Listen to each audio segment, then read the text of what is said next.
Thank you very much. Jens had invited me to come talk, and it was a pleasure to train under Jens, hi Tanya, and Chris Shaffrey years ago, here around 2002. After that, I went on to the Navy, where I spent most of my career overseas at the Naval Hospital in Okinawa, Japan. Then moved on to Taipei, where I was there for 3 years. During that time, I got my MBA through Duke Global Executive Program, and then finally moved back to the United States, where I just recently finished credentialing at UW.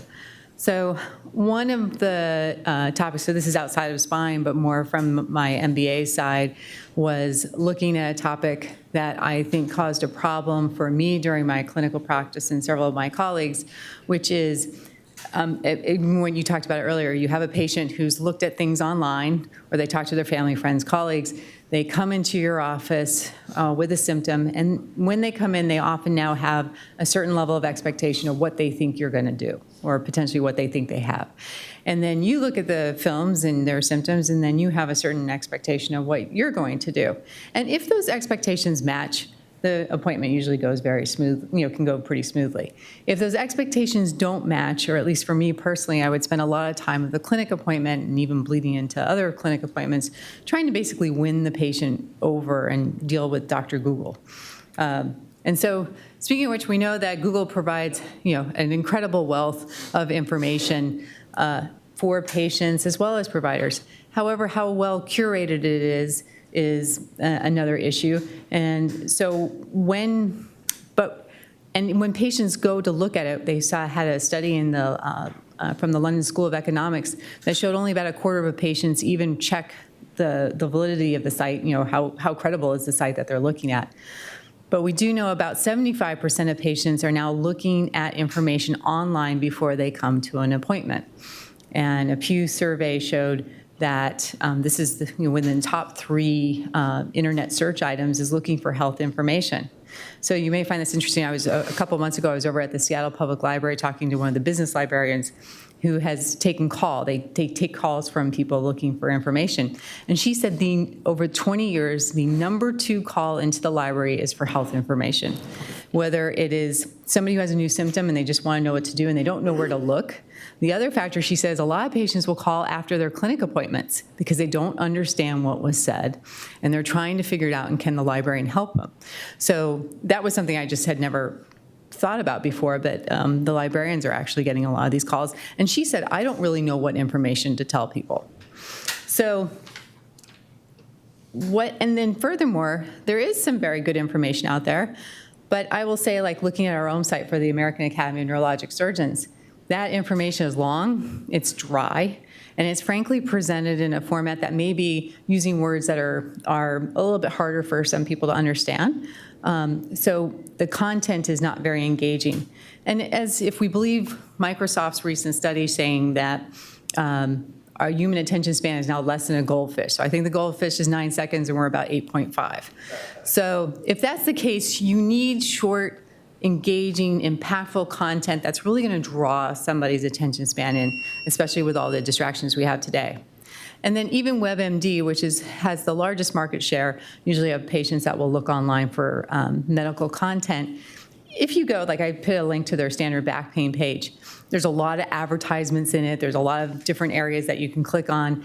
And sometimes that can become a little bit more confusing for patients. So again, that problem that I had experienced, and I think many of you here have probably experienced, is dealing with the difference between provider and patient expectations. And so during my time at Duke, I took a lot of time to look at different strategies in conjunction with some of the professors to tackle categories that cause this and what can we do to actually deal with it, potentially. So some of it is looking at, so there's a couple areas that can help this. One is the content. The other is who is producing the content. How is that content going to get distributed so it's really in front of patients? And then how are you going to fund that content? And so due to time restrictions, I can't go through all those categories, but I'll go through that. Looking at content that is now in a shorter, again, more impactful content format, I would argue that, and I'll say why, that medical societies are probably the best ones to be in charge of that quality of that content. And that distribution channels, we looked at several from Amazon Prime, Netflix, YouTube, to the patient portal. but the patient portal is a very good area to get it in before the patient comes to the encounter, and that's really key. All right, so has anybody here ever been stationed overseas and gotten to experience the Armed Forces Network? If you haven't, what it does is the Armed Forces Network, when you're stationed overseas, takes all US programming and different games, and they basically package it to show military and their families. And so I was stationed in Japan for over 10 years. But your commercials are not standard US commercials. They are infomercials produced by the military. They are goofy, weird little commercials. But we looked at using, so several of the physicians who were in the Navy said, why can't we produce content that's kind of like an AFN commercial that might stick with patients in terms of some of the items that they need to know. So I'm going to show you. This is a classic commercial.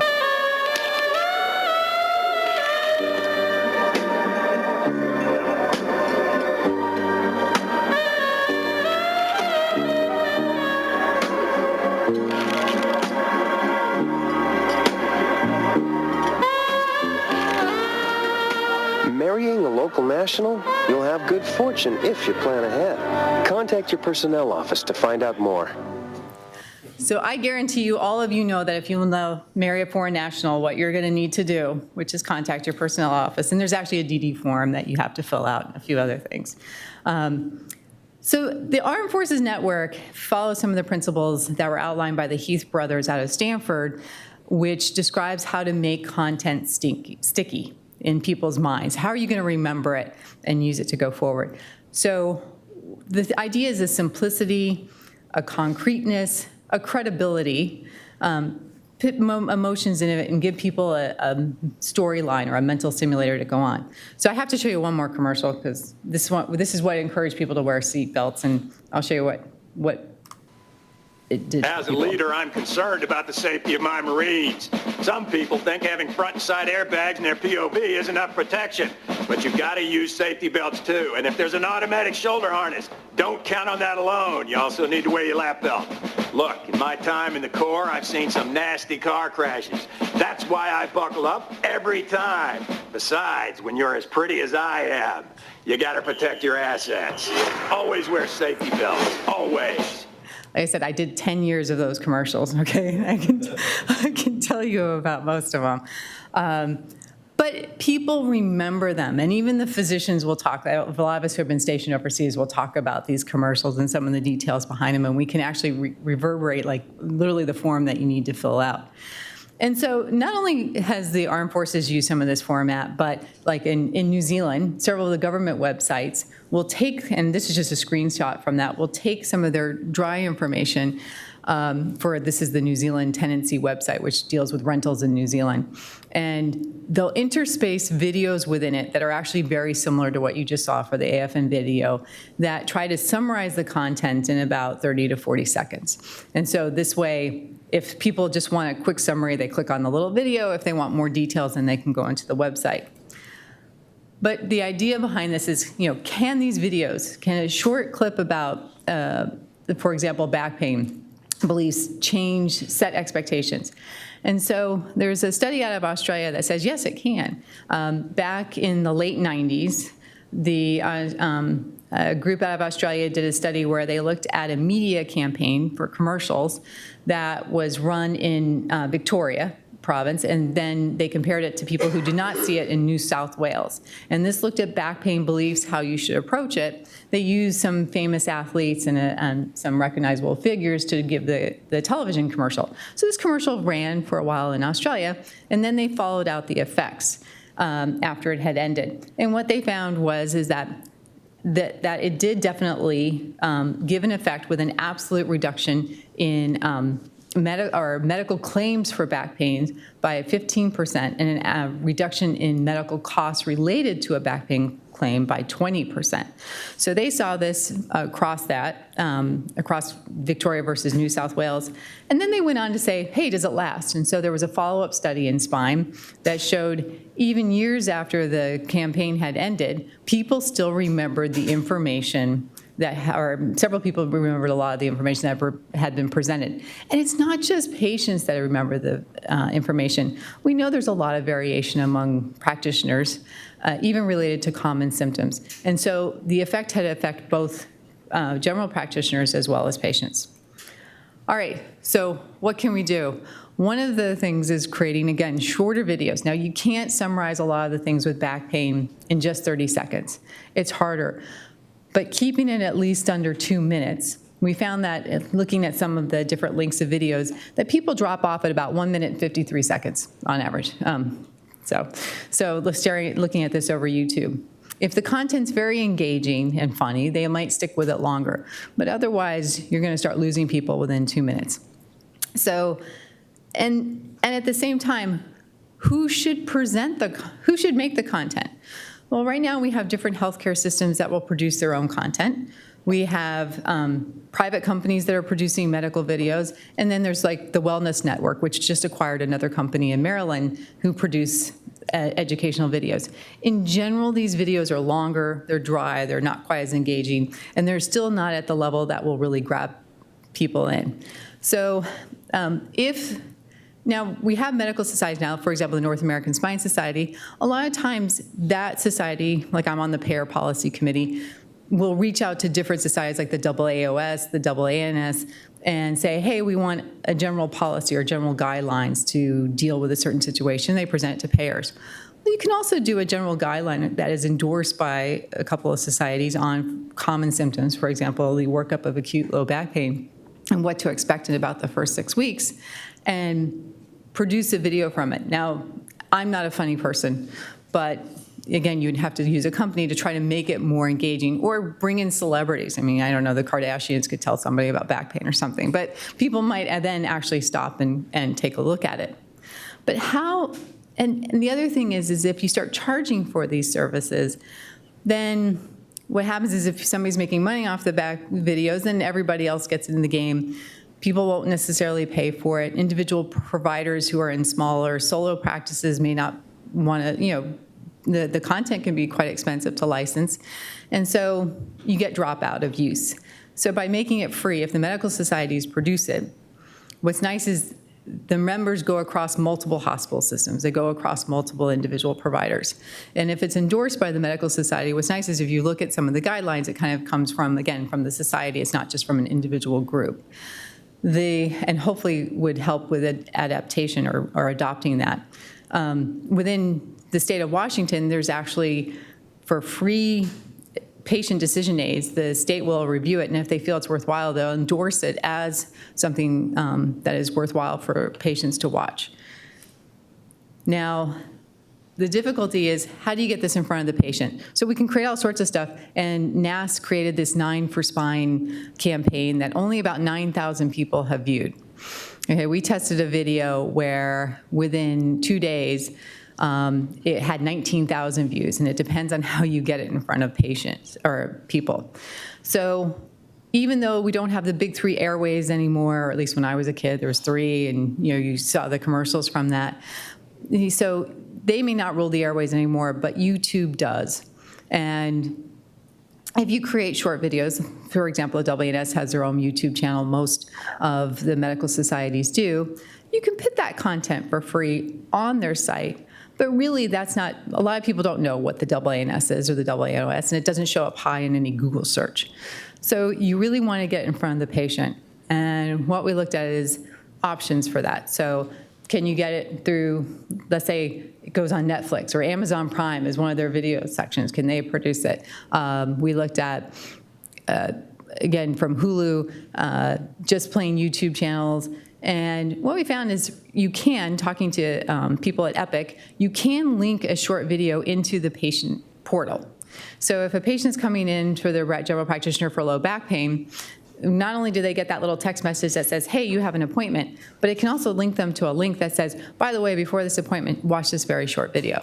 And if they come into their appointment and they haven't watched the video, then the staff can just hand them an iPad, and while they're literally checking in less than 2 minutes, they can watch that video. And that helps kind of reset, or at least give them a different perspective of expectations that should occur during this visit. At the same time, how do you affect the provider? Well, if you get a patient who's coming in and you're like, hey, this patient has seen this video, and by the way, you should probably take, encourage the provider to take a look. After you see an engaging video, you probably only need to see it once or twice before you know most of the mantra that's going to be in there. And this way it helps kind of level those expectations where your patient expectations, your provider expectations are now more on common ground, and then that will hopefully help with that encounter going forward or make it a deeper encounter. So, and then I went on and studied categories related to how this could be paid for by medical societies without dipping into their medical fees. Okay, there's just a limited budget with that. And so that's a long, different topic. There's several different ways we can do that.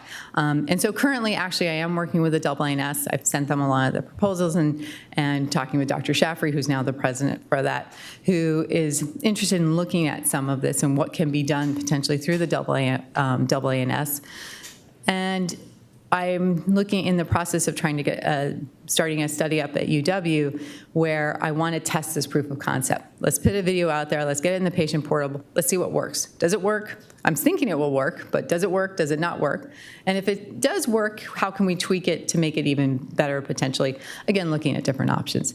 So this was something that I spent a lot of time on trying to look at in business school to see, again, how we can help smooth out that patient-provider interaction, because there were days where it's like, oh God, Google said this, why aren't you going to do this? And sometimes you just really get frustrated with the encounter.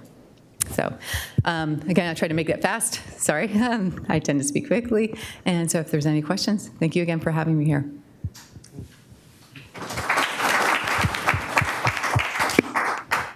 That was very nicely done. There's a couple of things that come to mind. Number one is I think there's studies showing that the retention rate of the preoperative risk disclosure is pretty limited. Is that something, I mean, does that fit with, is that sort of the problem that you're identifying? It seems like you're talking a little bit about medical decision-making.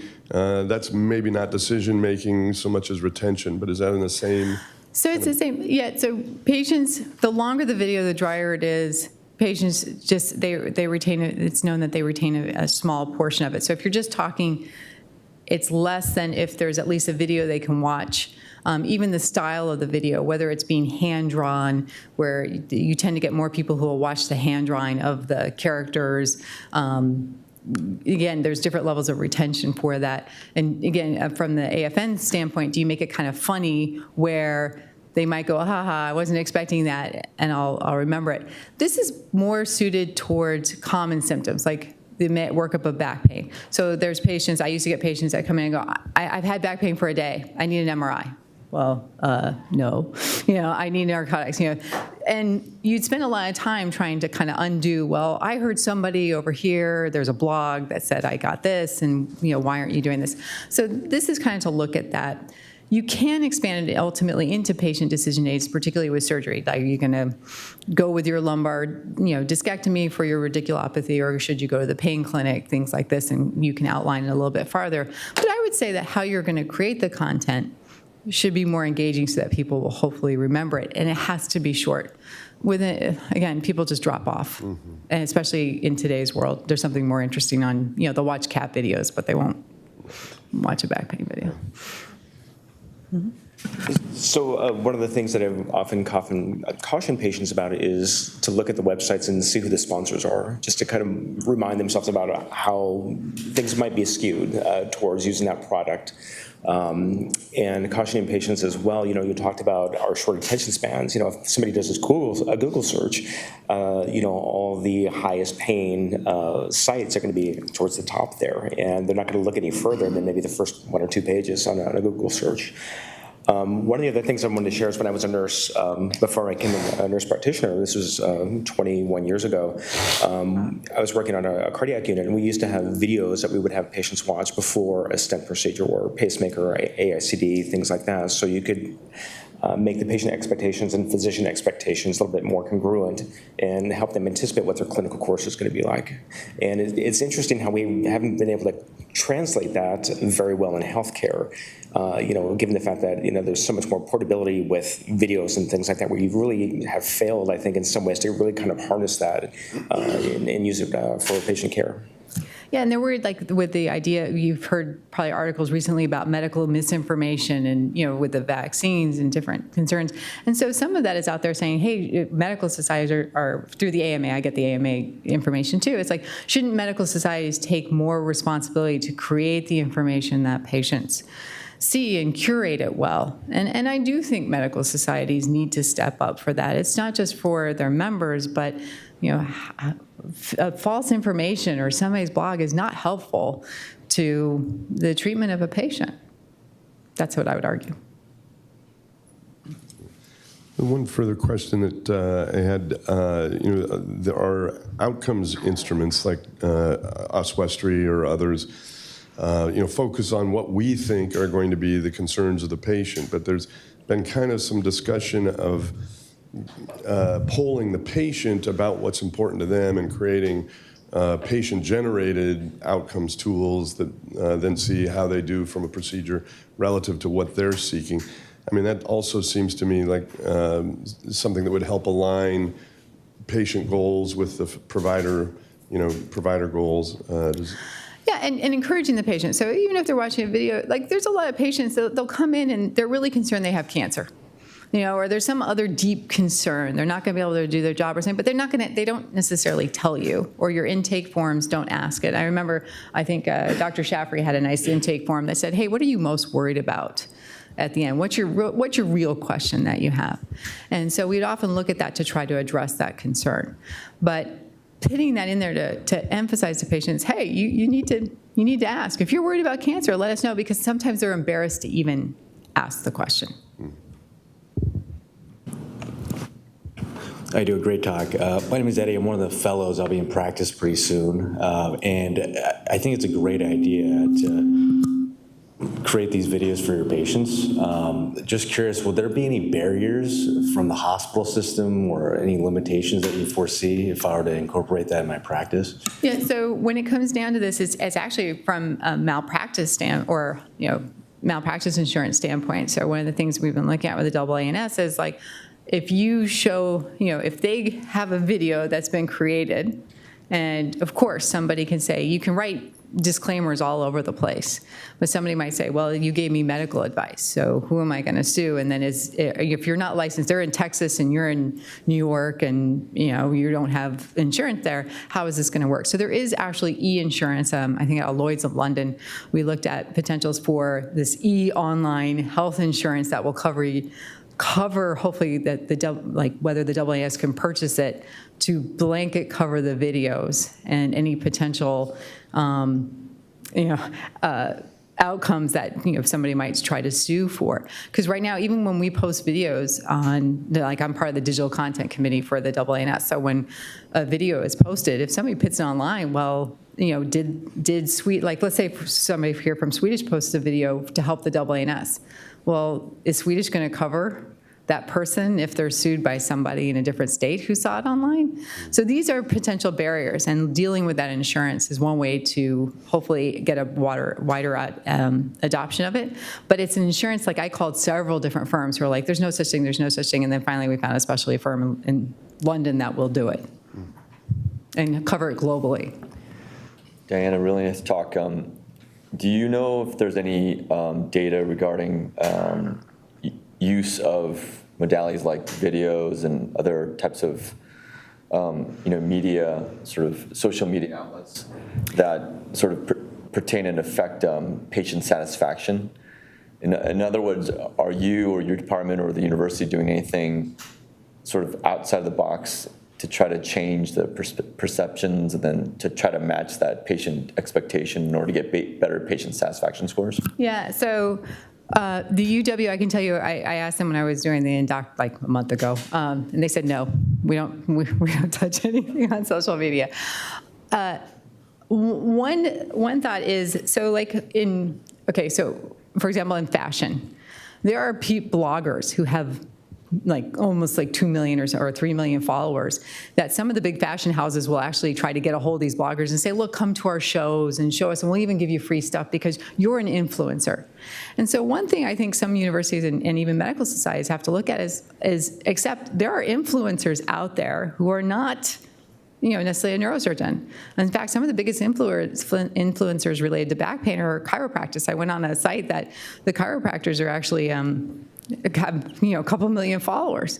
So do you bring that person in and say, look, as a joint effort, since you have such a large following, how can we promote this within you and work together? Because if you just discount it, then they'll discount you. And they have a larger following than, frankly, the AANS does.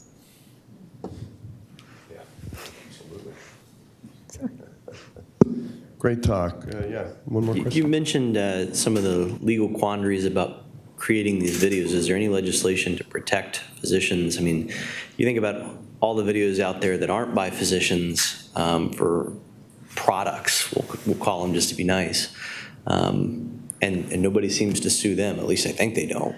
Yeah, when you attach MD after it. So I spent some time talking to the lawyers over at the K&L Gates here in Seattle, and there's a healthcare attorney there. And so what she says, you can create a separate LLC to, quote, protect yourself.